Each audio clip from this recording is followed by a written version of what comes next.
ഇപ്പോൾ കഴിഞ്ഞ ദിവസങ്ങളിലൊക്കെ 9ാം വളവിൽ നമുക്കറിയാം വലിയ രീതിയിൽ മണ്ണും പാറകളും ഒക്കെ ഈ റോഡിലേക്ക് പതിച്ചതിനെ തുടർന്ന് ഇന്നലെയാണ് സത്യത്തിൽ ഈ പൂർണ്ണമായി അവിടുത്തെ നിയന്ത്രണങ്ങൾ നീങ്ങിയത്. അപ്പോഴും ഒരു വരിയിലൂടെ ആയിരുന്നു വാഹനങ്ങളൊക്കെ കടത്തിവിട്ടിരുന്നത്. പോലീസിന്റെ മുഴുവൻ സമയ സാന്നിധ്യം അവിടെ ഉണ്ടായിരുന്നു. അപ്പോഴതാ ഉച്ചയാകുമ്പോഴേക്കും ഒരു മൾട്ടി ആക്സിൽ വെഹിക്കിൾ അവിടെ കുടുങ്ങിയ ഒരു ലോറി ഈ സംരക്ഷണ ഭിത്തി കടന്ന് കൊക്കയിലേക്ക് മറയാൻ നിൽക്കുന്ന സാഹചര്യമായിരുന്നു. അതേ തുടർന്ന് പിന്നെയും കുറേ സമയം ചുരത്തിലൂടെയുള്ള യാത്ര ദുസ്സഹമായി നിൽക്കുകയായിരുന്നു.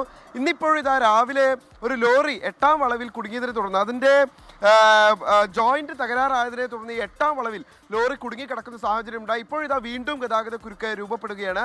ഭാഗികമായൊരു കുരുക്ക് എന്ന് പറയാം. നമുക്ക് ദൃശ്യങ്ങളിൽ തന്നെ കാണാൻ കഴിയും. ആ റോഡിന്റെ പകുതിയോളം ഭാഗത്ത് ആ ലോറി ഇങ്ങനെ തിരിഞ്ഞു നിൽക്കുകയാണ്. അതുകൊണ്ട് തന്നെ ആ പാതയിലൂടെ വാഹനങ്ങൾക്ക് കടന്നു പോകാൻ കഴിയില്ല. അപ്പോൾ ആ വളവിലെ ഗതാഗതം ഒരൊറ്റ ട്രാക്കിലൂടെ ചുരുങ്ങും. അതുകൊണ്ട് തന്നെ ഈ വളവിലൊക്കെ വരുമ്പോൾ സ്വാഭാവികമായിട്ടും കൂടുതൽ വാഹനങ്ങൾ അവിടെ ക്യൂ നിൽക്കേണ്ടുന്ന സാഹചര്യം ഉണ്ടാകും. പിന്നെ ആളുകൾ കടന്നു പോകാനുള്ള ഞാൻ ആദ്യം കടന്നു പോകാം അങ്ങനെ ആളുകൾ തീരുമാനിക്കുമ്പോൾ സ്വാഭാവികമായിട്ടും അവിടെ ഒരു ബ്ലോക്ക് രൂപപ്പെടുകയും ചെയ്യും. ഇപ്പോഴും അവിടെ ഗതാഗത കുരുക്കുണ്ട്. 7 മണിയോട് കൂടിയായിരുന്നു ഈ സംഭവം. ഈ ലോറി നന്നാക്കി ഇനി അവിടുന്ന് നീക്കിയ ശേഷം മാത്രമേ ഗതാഗതം പുനഃസ്ഥാപിക്കാൻ കഴിയൂ.